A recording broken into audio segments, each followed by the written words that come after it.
क्या नाम है सर आपका? मेरा नाम मेरे माथे पे लिखा है।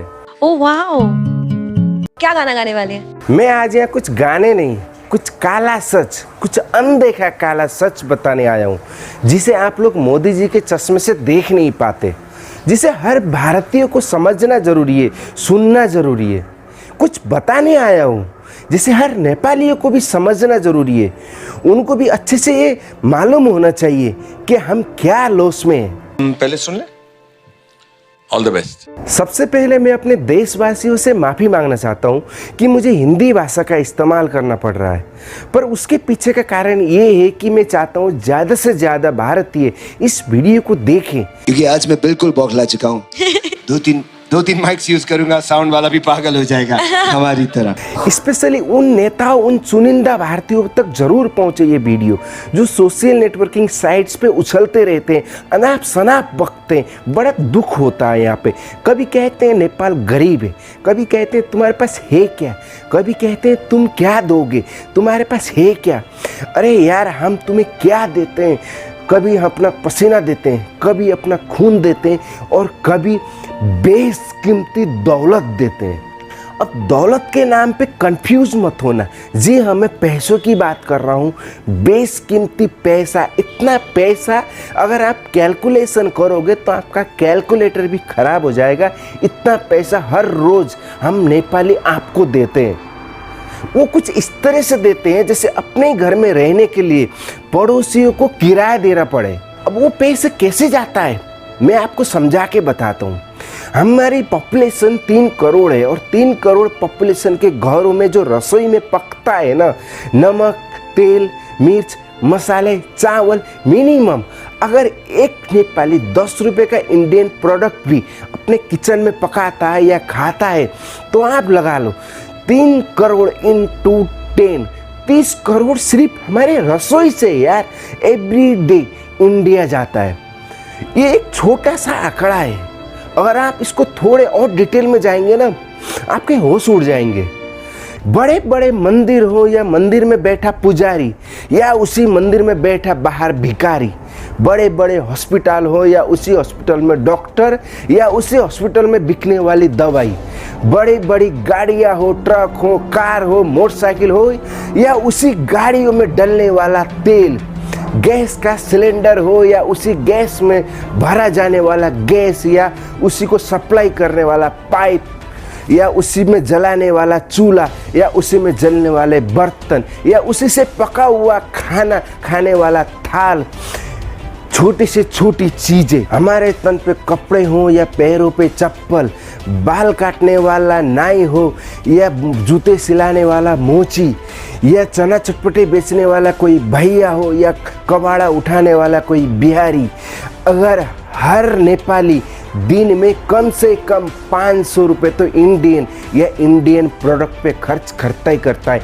कमाओ अगेन, महीने में नहीं, हफ्ते में नहीं, हर रोज़ प्रत्येक नेपाली 500 रुपये सिर्फ इंडियन प्रोडक्ट पे खर्च करता है मिनिमम। और 500 रुपये इंटू 3 करोड़ जोड़ लो आप, 1500 करोड़ रुपए हर रोज़ नेपाल से इंडिया एक्सपोर्ट होता है। और आप कहते हो कि तुम्हारे पास है क्या, तुम गरीब हो। जो कार आपके देश में 4 लाख की बिकती है, उसी कार को अपने देश में हम 12 से 15 लाख रुपए खर्च करके चलाते हैं। फिर हम कैसे गरीब हैं? अरे हमें तो खरीदना है ना सर, कहीं से भी खरीद लेंगे, लेकिन आप वो चीज़ें बेचोगे कहाँ पे? जो हम 10 रुपये में खरीदते हैं 12 में खरीद देंगे, 50 में जो खरीदते हैं वो 60 पड़ जाएगी हमको, जो 500 में खरीदते हैं वो 600 में खरीद लेंगे। लेकिन आप कहाँ बेचोगे वो सड़े गले हुए चीज़ जो हम नेपालियों को 500 रुपये में बेचते हो ना? शायद आपके देश में वो 50 में भी नहीं बिकेंगे, और बहुत से तो खाएंगे भी नहीं। और ऐसी ही चीज़ें जो आपके देश के लोग नहीं खा सकते, ऐसी चीज़ें फ्री में आपकी सरकार हमें देती है, लेकिन आपको शायद मालूम ना हो उसकी कीमत हमें ब्याज समेत, एउटा सूद समेत चुकाना पड़ता है। कभी अपना जमीर देके, कभी अपना जमीन देके।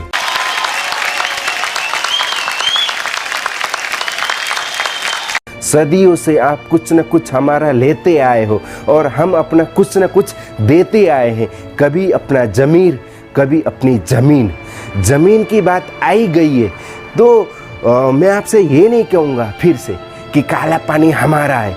वैसे विशेषज्ञ बताते हैं कि काला पानी सिर्फ काला पानी नहीं, काला पानी जैसे और इतनी ज़मीन आप इंडिया ने हम नेपाल की नीच रखी है, मतलब ले रखी है, जिसमें छोटे मोटे विश्व के 45 देश उसमें समा सकते हैं। लेकिन मैं आज यहाँ फिर भी आपसे बार बार ये नहीं कहूँगा कि काला पानी हमारा है, हमारा है। अरे वो हमारा है, हमें भी मालूम है हमारा है, लेकिन अपनी चीज़ को बार बार मेरा है कहने से दूसरे को भी शंका होने लगता है कि शायद ये उसका ना हो।